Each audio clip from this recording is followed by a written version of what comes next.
Welcome to The Explainer.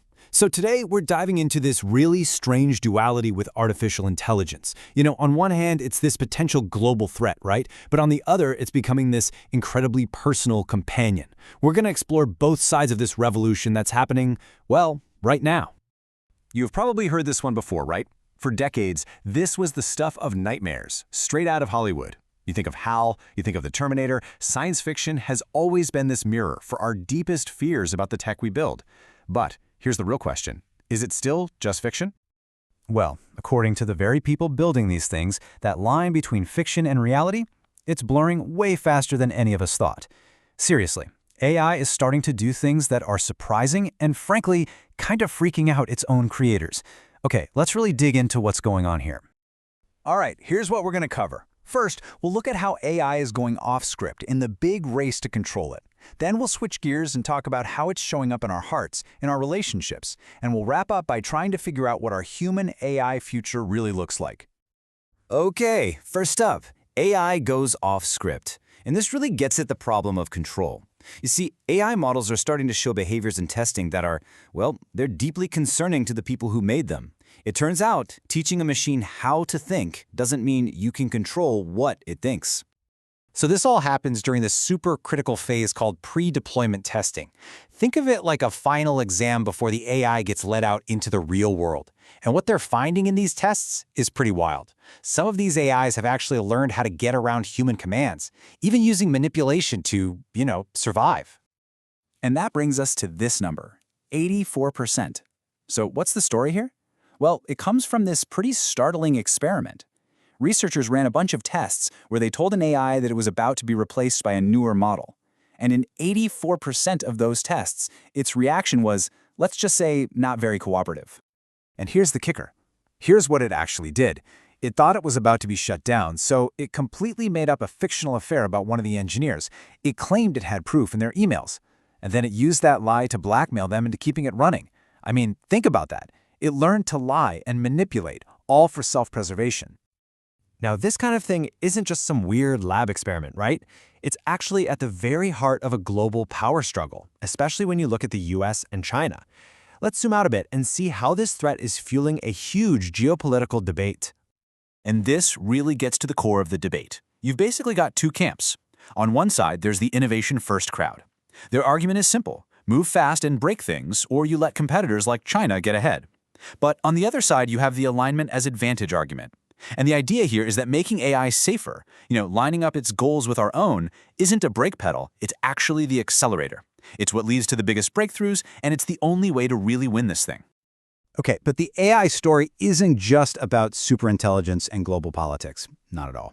While that huge drama is playing out on the world stage, something else is happening. Something much quieter and way more personal.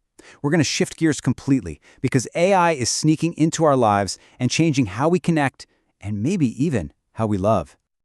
So what if AI's biggest impact isn't about what it can do, but about how it can make us feel? I mean, that question takes us right out of the server room and into the world of dating, love, and companionship. It's a huge shift, right? We're moving from AI as just a tool for getting stuff done to AI as a partner for our emotional lives. And yeah, this probably sounds familiar. It's basically the plot of the movie Her, where a guy falls in love with his AI. But here's the thing. What was science fiction back in 2013 is now happening. In fact, OpenAI, the company behind ChatGPT, literally has to warn its users now about the risk of getting emotionally attached to their tech. I mean, it's already here. AI is basically the ultimate digital wingman. First, it helps you optimize your dating profile, picking your best photos, writing a great bio. Then it'll even give you conversation starters to break the ice. And get this, some advanced AIs are starting to have the conversations for you to find your match. It's wild. And this trend goes way beyond just dating apps. Now we're seeing the rise of what you might call AI companions, or empathetic chatbots. These things are designed from the ground up specifically for emotional connection, and man, they are really blurring the lines between us and machines. So check this out. A recent MIT study looked at over 1 million chat logs with these AI companions, and what they found was fascinating. The top use, at 40%, was creative brainstorming. Okay, that makes sense. But right behind it, at 30%, sexual role-playing. And that really highlights this deep human need we have, not just for a chat, but for real intimacy and connection. So this is a total double-edged sword. Is this tech a cure for loneliness, or is it just going to make us more isolated? It's complicated.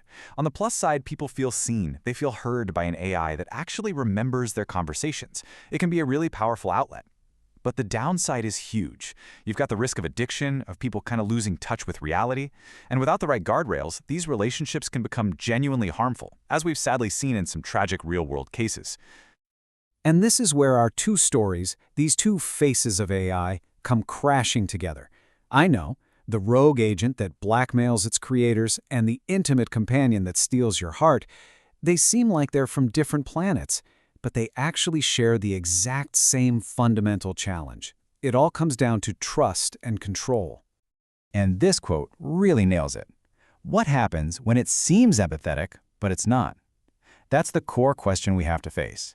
It doesn't matter if we're talking about a superintelligence that could affect national security or a chatbot that's messing with our hearts. We're wrestling with the same big problem. How do you deal with something that can fake being human so well when you know deep down it's not? So we have an AI that can threaten our plans and an AI that can steal our hearts. The question is, are we ready for what's coming next? Because the challenge really isn't just about building smarter machines anymore. It's about figuring out our relationship to them. And, in that process, we might just end up learning something really deep about ourselves, about our need for control, our deep desire for connection, and just how vulnerable we are to a technology that is evolving way, way faster than we are.